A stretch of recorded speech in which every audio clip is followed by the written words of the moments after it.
बच्चों, कैसे हो बच्चों आप सभी। आज गुरु पूर्णिमा है। पहले तो आप सभी को गुरु पूर्णिमा की बहुत बहुत शुभकामनाएं और अच्छी तरीके से सब लोग पढ़ाई करें, अपने सभी पेरेंट्स का मस्तक फक्र से ऊंचा करें। अब हम आज का एक टॉपिक स्टार्ट कर रहे हैं, करंट इलेक्ट्रिसिटी का, relation between electric current and drift velocity. मैंने आपको पिछली वीडियो में एक बात क्लियर कर दी थी कि जो ड्रिफ्ट वेलोसिटी है वो आगे के 2-3 टॉपिक्स में भी आएगा, इसलिए वो टॉपिक इंपॉर्टेंट है। देखो यहाँ पर आ गया, यहाँ पर रिलेशन है between electric current and drift velocity. इसके बीच का रिलेशन फाइंड करने के लिए डायग्राम देख लो। पहले एक कंडक्टर है, ये cylindrical conductor. The length of this conductor is L and the cross sectional area of this conductor is A. This is an electron and the drift velocity is Vd when we apply electric field across the conductor. E is the electric field from positive to negative. Clear है? Conductor, length, cross sectional area, drift velocity, electric field. Electric field always in anti direction of drift velocity. अब सबसे पहले बात करते हैं कि if the electron density of the conductor is n. अब पहले मैं आपको यहां बताने वाला हूं कि इलेक्ट्रॉन डेंसिटी क्या होती है। What is electron density? तो बच्चों, electron density is the number of electrons per unit volume. Electron density is the number of electrons per unit volume in the conductor. ये जो कंडक्टर है इसके यूनिट वॉल्यूम में कितने इलेक्ट्रॉन हैं, this is called electron density. तो बच्चों, इसका ये यूनिट वॉल्यूम है, सपोज करो ये तो पूरा कंडक्टर है, लेकिन यूनिट वॉल्यूम ये है, इसमें कितने इलेक्ट्रॉन्स हैं, n। इतने से भाग के अंदर n इलेक्ट्रॉन है, तो पूरे में कितने इलेक्ट्रॉन होंगे, 10। The total number of electrons in the conductor. जो कंडक्टर आपके सामने है उसमें टोटल नंबर ऑफ इलेक्ट्रॉन। तो बच्चों, मैं आपसे कहता हूं कि एक पेन 10 रुपए का है। एक पेन कितने रुपए का है, 10 रुपए का। या चलो एक पेन n रुपए का है। एक पेन कितने रुपए का है, n रुपए का। तो v पेन कितने के होंगे? तो आप कहोगे सर n इंटू वी के। ये कहोगे आप, एक पेन आप बाजार से लाते हो v का, मतलब 5 रुपए का, सपोज करो 5 रुपए का। तो 6 पेन कितने के लाओगे, 6 इंटू 5 इज इक्वल टू 30। तो एक पेन का जो रेट है वो मैंने n मान ली। तो v is the number of total pens. तो v पेन कितने के हो जाएंगे, n इंटू वी के। अब इसी को देखो, यूनिट वॉल्यूम में कितने इलेक्ट्रॉन थे, यूनिट वॉल्यूम में कितने इलेक्ट्रॉन थे, n। टोटल वॉल्यूम इसका v है, तो v वॉल्यूम में कितने इलेक्ट्रॉन होंगे, n इंटू वी। क्लियर है? बिल्कुल इजी तरीके से आपको समझाया गया है कि अगर यूनिट वॉल्यूम में n इलेक्ट्रॉन होते हैं तो टोटल वॉल्यूम v है, तो टोटल इलेक्ट्रॉन कितने होंगे, n इंटू वी। अब हमें बात करनी है ये v क्या है। v is the volume of the conductor. ये जो कंडक्टर है सिलेंड्रिकल है और इसका जो वॉल्यूम है दैट इज v। तो अब इसकी वैल्यू क्या होगी, n, और v वॉल्यूम को क्या लिखेंगे हम, a इंटू l। ये बच्चों आप हमेशा याद रखना कि किसी भी सिलेंडर का जो वॉल्यूम होता है वो पाई आर स्क्वायर l होता है। अब पाई आर स्क्वायर होता है a। Pi r square is the area of this cross section. तो पाई आर स्क्वायर होता है a और लेंथ होती है l। तो ये इसका टोटल नंबर ऑफ इलेक्ट्रॉन्स आ गए हमारे पास, n इंटू a है। क्लियर है? चार्ज ऑन 1 इलेक्ट्रॉन, एक इलेक्ट्रॉन पर चार्ज कितना होता है, e। माइनस ई बोलोगे आप, पर अभी हम क्या कर रहे हैं, ठीक है माइनस ई होता है, नो डाउट, लेकिन हम इसको अभी इधर जा रहा है ना, हम तो मान रहे हैं इधर जा रहा है। हम इतने ही चार्ज को पॉजिटिव मान के और दूसरी तरफ से फ्लो मानते हैं उसका। ठीक है, या तो आप ऐसे समझ लो, दो बातें दो तरीके से समझ सकते हो इसको, एंड को आप या तो आप ये मानो कि नेगेटिव इधर आ रहा है, माइनस ई इधर जा रहा है, तो प्लस ई उधर जा रहा है, तो अपने आप पॉजिटिव हो गया वो। अगर आप उधर की डायरेक्शन मानते हो प्लस से माइनस की तरफ, अगर आप प्लस से माइनस की तरफ इलेक्ट्रॉन के फ्लो की डायरेक्शन मानते हो तो इलेक्ट्रॉन नहीं, फिर आपको पॉजिटिव चार्ज मानना पड़ेगा। जितना नेगेटिव चार्ज इस एंड से इस एंड तक आ रहा है उतना ही हम ये मान सकते हैं कि पॉजिटिव इधर से उधर जा रहा है, उल्टी डायरेक्शन में जा रहा है। तो या तो ऐसे समझ लो इसलिए पॉजिटिव लिया है, और या फिर ये मान लो this is the magnitude of the charge of electron. ठीक है, तो एक इलेक्ट्रॉन का जो मैग्नीट्यूड होता है चार्ज का वो ई होता है। टोटल इलेक्ट्रॉन कितने हैं? NaL। thus the total charge of conductor in conductor, conductor के अंदर जो फ्री चार्ज है, ये टोटल चार्ज का मतलब है जो फ्री है मूव करने के लिए। तो ये टोटल चार्ज कितना हो जाएगा? नंबर ऑफ इलेक्ट्रॉन कितने हैं? NaL। E is the magnitude of charge on one electron, तो NaLe is the total charge. तो इसके अंदर जो टोटल चार्ज है del Q, that is NaL into E। It is the equation number 1। Okay, अब आपको ये बताना है कि अगर ये चार्ज यहां पर है, वन एंड से फाइनल एंड सेकेंड एंड पर आने में इसको कितना टाइम लगता है? Time taken to flow the charge from one end to another end, एक एंड से दूसरे एंड तक आने में जो टोटल टाइम लगेगा। टाइम क्या होता है बच्चों? Displacement upon velocity. ये फॉर्मूला तो हमें बिल्कुल 8th 9th क्लास में बताया जाता है। टाइम इज इक्वल टू क्या होता है? Displacement upon velocity. ये कहां से आया? Velocity is equal to displacement upon time से। क्लियर है कहानी? तो अब अगर मैं यहां डेल टी निकालना चाहता हूं, टाइम को मैंने डेल टी मान लिया, तो डिस्प्लेसमेंट जब ये चार्ज वन एंड से अनदर एंड तक जाएगा तो कितना डिस्प्लेसमेंट होगा? L। यहां से यहां तक आने में कितना डिस्प्लेसमेंट होगा? L। And what is the velocity of the charge? That is drift velocity. किस वेलोसिटी से चार्ज फ्लो हो रहा है? Drift velocity. After applying the electric field electron moves with drift velocity. तो L अपॉन Vd इसका total time हो जाएगा, that is equation number 2। Now we know that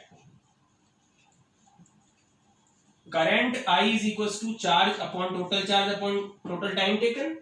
average current is equal to total charge upon total time taken. Del Q और del T की value आप equation number 1 और 2 से डाल सकते हो। After putting the values, del Q is NaLe and del T is L upon Vd। L से L cut हो जाएगा and we get the formula NeaVd। This formula shows the relation between electric current and drift velocity। Okay, but we can also put the value of Vd which is mu e। Vd की value क्या होती है? mu e। then I is equals to Nea mu e। It is the second equation।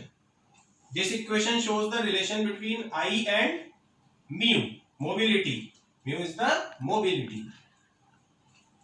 Equation number 1 and equation number 2। Okay, current density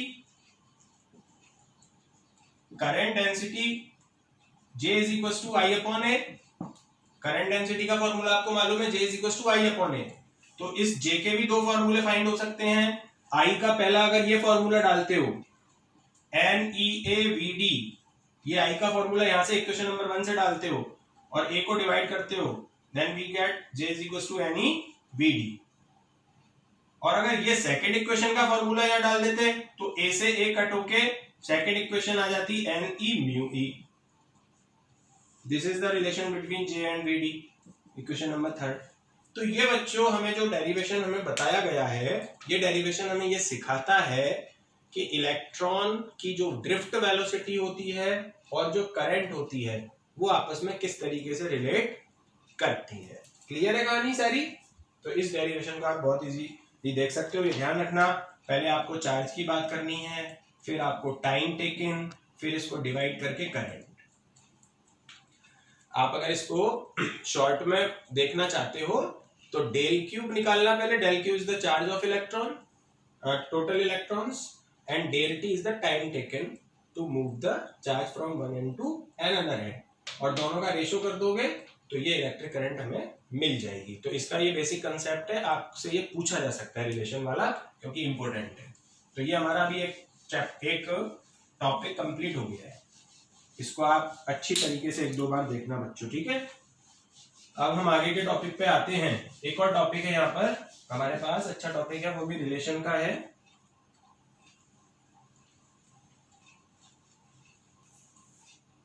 देखो,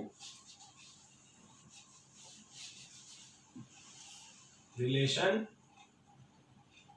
between J, sigma and E. Short में लिख दिया बच्चों मैंने, आप जानते ही हो इनके बारे में। जे क्या है? जे करंट डेंसिटी है, जे करंट डेंसिटी, सिग्मा कंडक्टिविटी, और ई इलेक्ट्रिक फील्ड इंटेंसिटी। स्टार्टिंग होता है अकॉर्डिंग टू ओम्स लॉ, यहां से ये स्टार्ट होगा।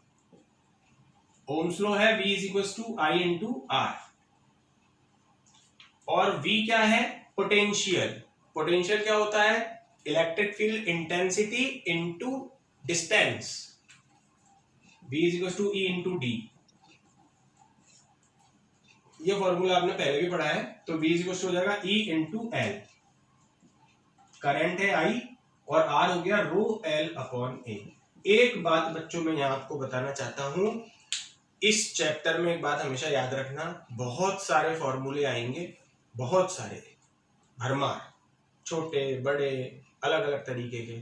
आपको पढ़ते समय शुरुआत से एक पेज बनाना है जिस पर आपको सारे फॉर्मूले लिखने हैं with description of physical quantities.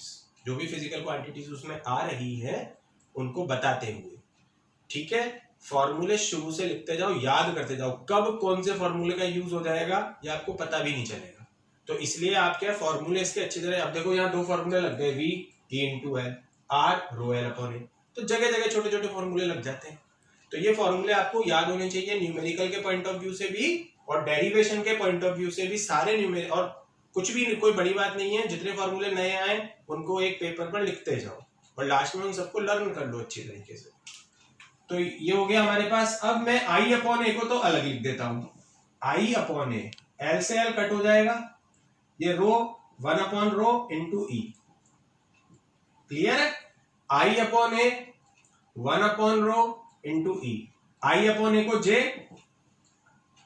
J is the current density, the ratio of electric current and cross sectional area. 1 upon rho is sigma, conductivity. ये रिलेशन आ गया, कितना छोटा सा है, बस 2 फॉर्मूले का यूज हुआ और आ गया। 1 अपॉन रो का एक छोटा सा फॉर्मूला लग गया, सिग्मा। ठीक है, तो देखो छोटे छोटे फॉर्मूले से हम इसको प्रूव कर सकते हैं। तो ये J, सिग्मा और E में हमारे पास एक रिलेशन यहाँ पे, छोटा सा डेरिवेशन यहाँ पे बन जाता है। एक मैं आपको प्रूफ का क्वेश्चन कराता हूं, यहीं पर एक क्वेश्चन आता है, एक फॉर्मूले को प्रूफ करवाया जाता है, प्रूफ दैट कंडक्टिविटी